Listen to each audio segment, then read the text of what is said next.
It's nice to meet you. Yeah, great to meet you. So I know you've got a show coming up June 10th in the Woodlands, and I mean you're a Texas boy, Yeah, so you're used to playing in front of a Texas crowd. Houston's a pretty good crowd. Do you like playing for us down here? yeah, I love it. It's always hot as shit, but other than that, it's so Yeah, humid down there. yeah, June 10th, and you're gonna be it's gonna be a sauna of just sweat. Yeah, it's just gonna be a big old crowd of sweat going on. Koe Wetzel, I'm very excited to talk to you. So I was at a show last night with people, and we were talking. I was saying how I got to talk to you today, and the women that were at the table were like, "Ah!" and they all start freaking out and like naming all your songs. And I think it's you have such a huge following. And now you're in this like crossover world. You're not just now getting into the crossover world, but I looked at a lot of your videos and I see your fan base going, wow, he's going so mainstream now. And I think it's great because I love this whole new little. I mean, what do you classify your music as? Because some people are calling it. I mean, there's a million different names for it. So what would you call it? uh, I don't know. We kind of let everybody just kind of make their own assumption and call it whatever the hell they want to. We've been calling it like hillbilly punk rock or some shit like that. Like we don't go into the studio and like, oh, we're gonna make this kind of genre of music. We just go in and make the music, and then whatever comes out comes out. So we have no clue what's going on. We're just here playing music. It's cool. I like it because it's just a good little. It's also refreshing for the world of like alternative too because it gives it kind of like a new little. I kind of compared it to years ago when Mumford and Sons came to the scene. It was this whole folk thing with spoons and washboards, and we were like, "What?" But it worked, and then we saw this whole new wave of music in that like genre. So I like that we're opening the door to this because it's fun. I just saw your music video for "Wasted" also. Yeah, How fun is it to hang out with Diplo? Because does he it's just like sneeze fun. money? I mean, the dude's a pimp. Yeah, no, he's fun, man. We've got to hang out quite a bit now that we've connected. But yeah, man, he's always a good time. He's always got all the best entertainment to go around. So yeah, he was great. Got to go down to Miami, hang out with Kodak for a day. He was just as cool. It was fun. Do Life's you great. have a lot of artists reaching out to you now, wanting to collaborate or have you on their music or vice Uh versa? yeah, yeah. I mean, it's I don't do a whole lot of features, so I mean, I don't know. It's weird. I like making new music, so I don't know. It is what it is. If I really dig a song, then I'll jump on it, no doubt.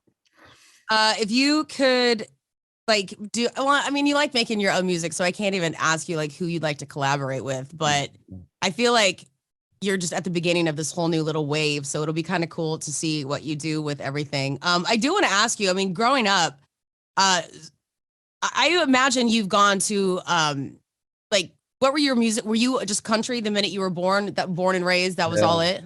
Yeah, pretty much country my entire life, and just everybody around me listened to country music. Like my mom, she played country music, and so it was always there. And then in eighth grade, that's when I got into like the rock sound and stuff. And I didn't find out who Nirvana was till I was in eighth grade.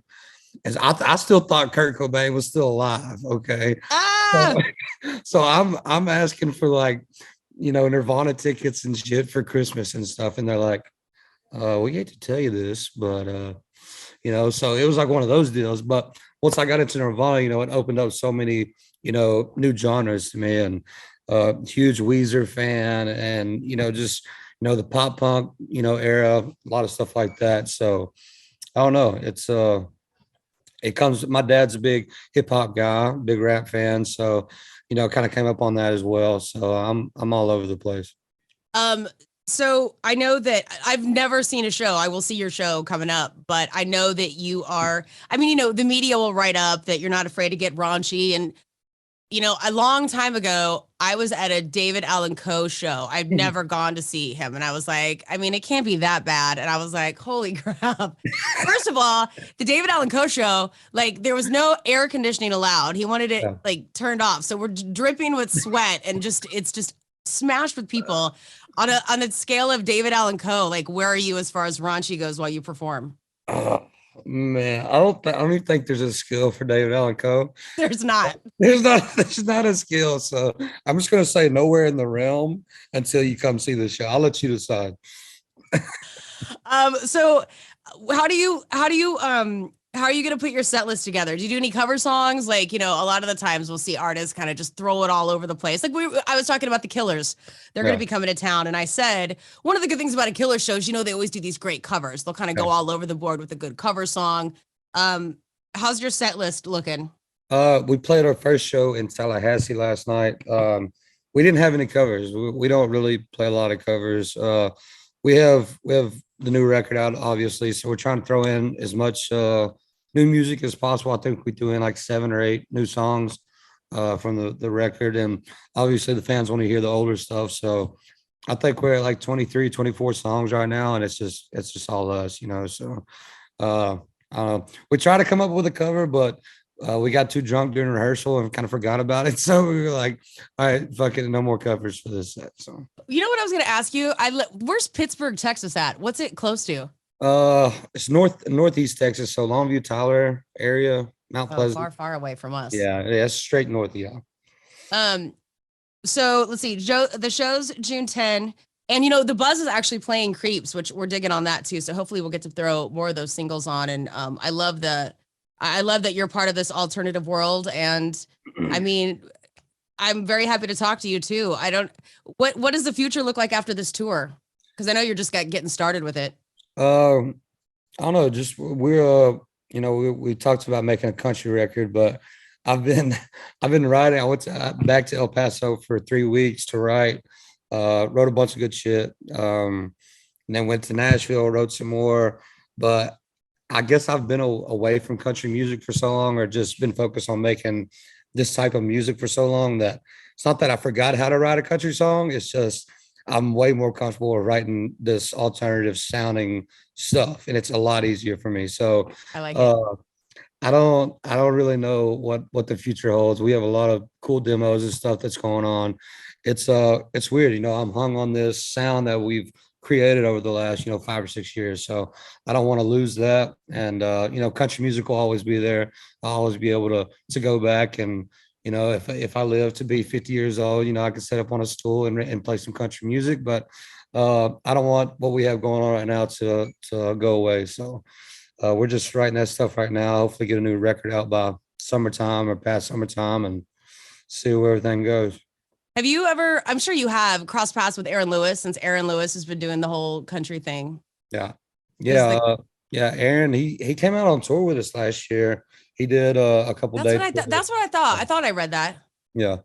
And I was a huge Stain fan. So whenever I got to meet him, I think he kind of knew that. So he was like, oh yeah, yeah. I was a Stain, whatever. I'm fucking Aaron Lewis. Coolest dude you ever meet though, man. He's a sweetheart. And his shows are sick. He still throws in the Stain music, man, and it's great. Cool dude. Before I let you go, since you're a party boy too, who is the one person, if you could pick one person that you would love to like just have beers with and just drink with, who would it be? Oh shit. It's a tough one. I know. Yeah, that's a tough one. I don't know. Myself, probably. I would love to have beers with you. I think we could throw down some. I I still smell like alcohol last night. It was an accidental. It all accidentally creeped up on me, but I'm feeling much better now. But yeah, maybe we could have drinks one night. We'll see. Yeah, We'll go toe to toe. absolutely. Yeah, we need to do that for sure. All right. Well, Koe, it's been awesome. June 10 in the Woodlands. Everyone's going to be there. I probably will see your show too. So we look forward to it. Welcome to the world of rock, man. I like that you guys are in it, and it sounds good. So, Thank you so much. I'll take all care, right. and I'll see y'all this summer. All right. All right. Have a good one.